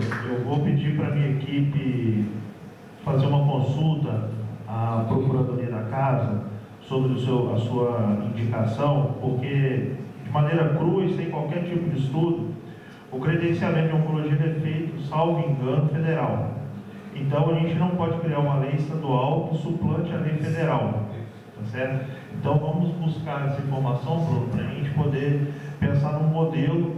E aí a gente também não pode pensar uma lei que seja isso, como é que eu vou dizer isso? Que personifique a instituição. Nós temos que ter uma lei que caiba a aplicação a todas as instituições. É óbvio que pode acontecer de, a gente tem isso aí precisa ser estudado, eu estou aqui pensando agora junto com você, tá, doutor? Para nós termos um segundo centro, precisamos exceder um número de 199 pacientes, por hipótese, tá certo? Porque naquela primeira apresentação que a gente viu aqui hoje da doutora Tereza, um dado que me chamou a atenção, eu acabei não comentando, é que ela colocou o Brasil distribuído em regiões por número de centros de tratamento. O número de centros de tratamento puro e simples, cru, não me diz muita coisa. Eu posso ter um centro de tratamento para 500 crianças por mês, por ano. Eu posso ter, por que não? Eu não sei quantos o GRAAC, por exemplo, que é um dos grandes centros do Brasil, trata. Certamente não, mas possivelmente, provavelmente, é muito mais, um quantitativo muito maior de pacientes do que a gente trata aqui, no hospital infantil. Né? O hospital de Barretos, possivelmente, trata um quantitativo muito maior. Será que lá 2 tratariam melhor do que um só? Sei lá, é um estudo que tem que se fazer na região. Então, assim, a gente precisa perfilizar isso. Eu até tinha colocado aqui como comentário a territorialização, porque a centralização, ela é ok, mas até um quantitativo dependente da capacidade instalada. Porque também a gente tem que pensar no depois, né? O Espírito Santo é um estado tão promissor, tão bom, que eu vejo a expansão numérica nossa crescendo cada dia, né? Então, só estou colocando aqui ingredientes para a discussão. Hoje nós temos uma capacidade instalada no INSP. E a hora que a gente suplantar essa capacidade instalada, eu tiver uma lei que limite a abertura de novo centro. Hoje, o Clio sabe disso. Eu acho que pela visita que eu fiz, é um hospital que a parte pediátrica é muito melhor, a parte de oncologia é muito melhor que a outra parte, em estrutura. Está evoluindo o hospital infantil, tá certo? Mas eu defendo um hospital novo. Na minha visão, do Bruno Rezende, para mim faz o quê? Constrói um hospital novo. Eu acho que deveria ser prioridade do governo do Estado do Espírito Santo um hospital infantil novo.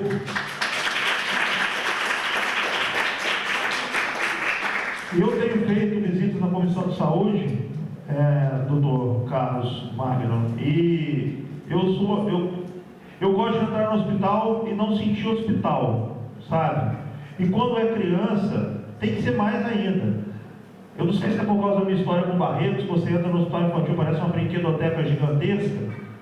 Eu não sei se todo mundo aqui já teve a oportunidade de conhecer, mas é uma brinquedoteca. A criança entra e joga videogame.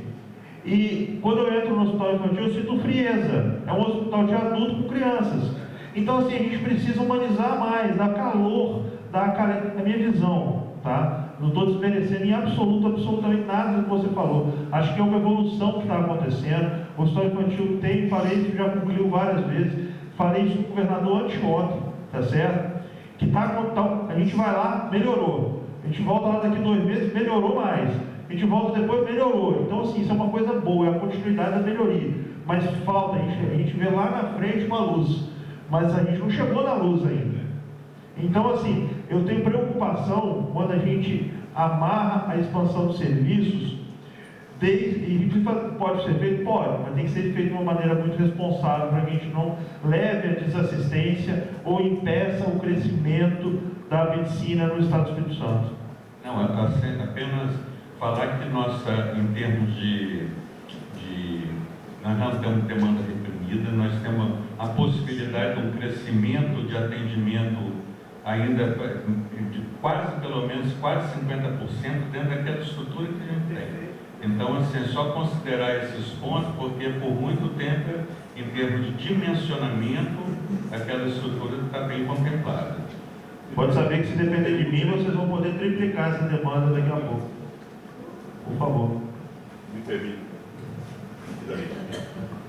Acho que é importante lembrar que há uns 3 ou 4 anos atrás, quando da Fundação Inova, né, de gestão hospitalar, o hospital nosso também, o hospital infantil, estaria nos planos, né, de melhoria da gestão, essa coisa toda. E que, ultimamente, a gente não tem visto com tanta clareza. Acho que é oportuno dizer isso quando a gente fala de um hospital novo, né, com mais condições de atendimento, etc. Muito obrigado. Muito bem. São muitas variáveis. A gente tem que pensar que essa legislação que nós estamos criando não é para o governador Renato Casagrande. É para os governadores que virão daqui para frente, seja lá quem forem. A gente não está criando, não é um penduricário, é uma lei. Então, a gente precisa ter isso na cabeça. Hoje, a gestão é dessa maneira. Amanhã, como é que vai ser? Entra um outro gestor, como é que vai ser? Vai ser a Inova? Vai colocar uma OS lá dentro? Vai, sei lá, tudo pode acontecer. Isso é uma política de Estado, é uma definição do gestor estadual. Então, a gente também tem que pensar nisso, sabe? Hoje o serviço é dessa forma. Amanhã, será que a linha de cuidado vai mudar? Não sei. Então, assim, a linha de cuidado me preocupa muito. A gente tem que instituir uma linha de cuidado adequada no Estado do Espírito Santo. Essas crianças, até 19 anos completos, e 19 anos em um dia, ela tem automaticamente para onde acesso rápido? Não sei. Como é, tá bom para vocês? Tá legal? Porque aí deixa de ser uma criança para ser um adulto, do dia para a noite. Ela dorme criança, acorda adulto, meia-noite, acabou. Entendeu? E aí, como é que é essa transferência dessa criança? E ela está lá sendo seguida há anos pelo Dr. Carlos. Aí, e a gente sabe o que é vínculo. Médico-paciente, paciente-equipe. E aí ela vai para um serviço que ela nunca viu na vida. Entendeu? E aí como é que fica esse vínculo? Então tudo isso me preocupa. E a gente não tem isso bem claro, pelo menos na minha eu não trato crianças, salvo raríssimas exceções, como eu já coloquei aqui hoje, mas isso me preocupa, que a integralidade do cuidado em oncologia, a gente tem que pensar nisso. No adulto eu não tenho essa preocupação. Ele chegou lá e vai morrer comigo se precisar, em qualquer hora. Eu vou atender, eu atendo paciente mais de 100 anos. Né? Agora vocês não. 19 anos, aquela pessoa, aquela criancinha que você trata lá, tem anos que te chama de tia, agora você já vai ser madrinha de casamento dele, e depois você tem que dizer assim, não, agora não é mais. Agora vai ser o seu João. Com a palavra, nosso superintendente, gestor lá do Hospital Infantil, nosso amigo Clio. Boa tarde a todos. Primeiramente, doutor Bruno, cumprimentá-lo e já dizer aqui da felicidade, trazer, inclusive, se me permite, a Amélia, nossa representante hoje aqui do doutor Tadeu, um abraço que ele deixou, pois, como defensor do SUS, gestor do SUS há muito tempo, que é o doutor Tadeu, pediatra, ele se mostrou também muito feliz, deixou o abraço, falou, a gente fica muito feliz quando gestores do SUS, são convidados por outras esferas de governo, por entidades participando aqui dentro, por técnicos participando. Então a gente entende que dentro de uma discussão dessa só pode sair coisa boa. E é muito gostoso para mim também, enquanto gestor do SUS, eu sou gestor do SUS desde 2007, então assim, discutir política pública, discutir em vários níveis, discutir acesso, que eu acho que aqui a gente está discutindo muito a questão do acesso. Há 2 anos, assim, 1 ano e meio aproximadamente, que é o que a gente acompanhou lá na Géporas, com a Nélia, a doutora Gláucia, cumprimentar aqui, me desculpe, doutora Tereza Cristina, doutor Gemir, fez uma fala muito coesa, muito boa, que acho que vem de encontro a tudo isso. Cumprimentar o nosso amigo Robson aqui, em nome dele, todos os funcionários da Casa do CIEM, tudo bem? São parceiros de longa data, a gente já chegou no hospital se encontrando e de lá para cá a gente vem construindo muitas coisas juntos, de fato, com muito trabalho, o deputado, porque assim, assumir o hospital infantil foi um desafio muito grande. A gente pegou um hospital, como disse o Robson, que estava indo em um caminho e que depois manteve-se no caminho da rede própria, estava indo no caminho de fundação, aí mantém-se na rede própria, aí você tem que resgatar muita coisa em meio à sazonalidade. Então, assim, é um desafio muito grande e por vezes a gente tem que ter aquela clareza e aquele puxãozinho de orelha. Vamos ter mais momentos como esse, mais momentos juntos, mais momentos de conversa, para a gente colocar as coisas na ponta do lápis mesmo, arregaçar as mangas e fazer. Então, agradecer, dizer aqui que nos deixa muito feliz novamente e que, principalmente porque o doutor colocou aqui projeto de lei federal, que já está lá, que já se instituiu. E a gente sabe que quando chega no Estado, igual ele colocou do Rio Grande do Sul, nós temos nossas peculiaridades. E é aí que a gente vai tratar elas, nessa mesa. Por quê? Porque tem a construção também de uma linha de cuidado que vai trabalhar a rede. Quando o doutor aqui fala da referência, vai ter uma referência dentro de uma linha de cuidado. Agora, quando também a gente fala de centralização, de tratamento, mas eu penso até por ter sido gestor municipal de interior, na descentralização do acesso ao que você precisa no diagnóstico, dos seus exames complementares, de você ter aquilo mais perto, de fácil acesso, que diminua o seu tempo. Disso está tudo construído dentro da linha de cuidado. Porque aí, acho que é uma fala, o doutor Bruno é radioterapeuta, os oncologistas que aqui estão, a doutora Gláucia, a Tânia aqui, nossa, doutor Carlos Magno, nossa equipe do INSS que está aqui também, né? São, como é que se diz, pessoas que começaram essa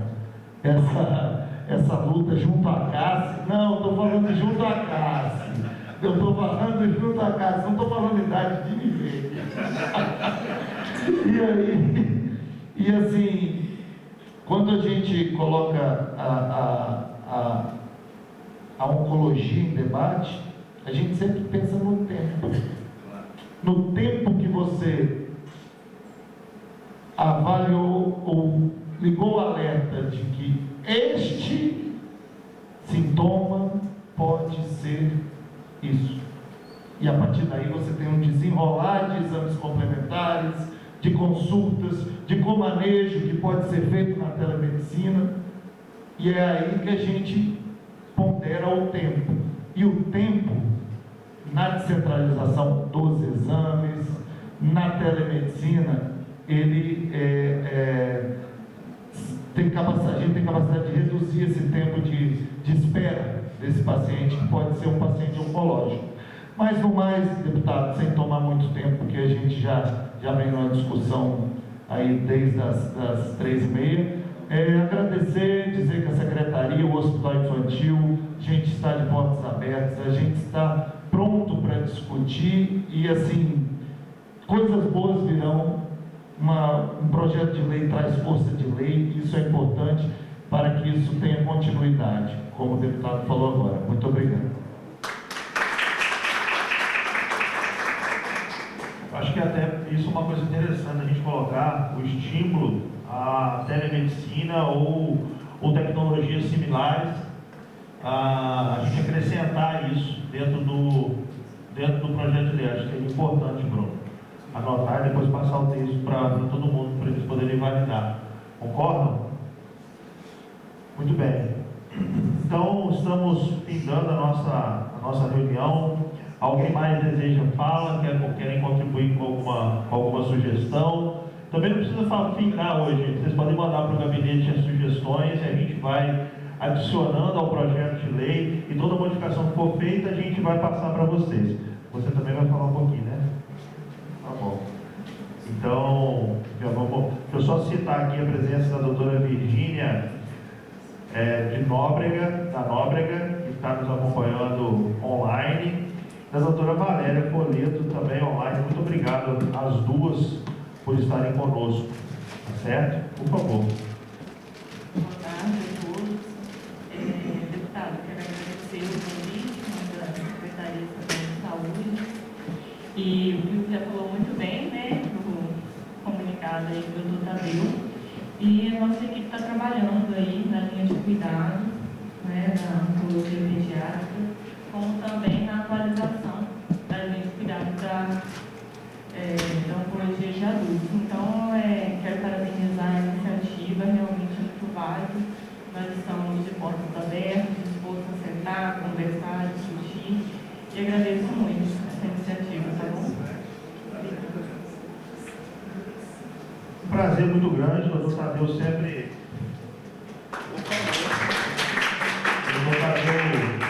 muito presente nessas discussões, com certeza quando fala que é criança, ele pula na frente mesmo, pediatra, que é há tantos anos.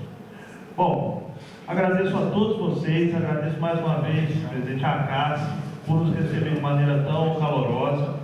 Agradeço a Deus, ao gabinete, à Comissão de Saúde, à presidência da área, diretoria das comissões permanentes, servidores de engenharia e tecnologia, repórteres da TV Ares, taquigrafia, procuradores e consultor temático. Nada mais havendo a tratar, declaro encerrados os trabalhos dessa comissão e convido os senhores membros para a próxima, que será ordinária, na nossa outra casa, que é a Assembleia Legislativa do Estado do Espírito Santo. Gostei dessa. E agora, ó.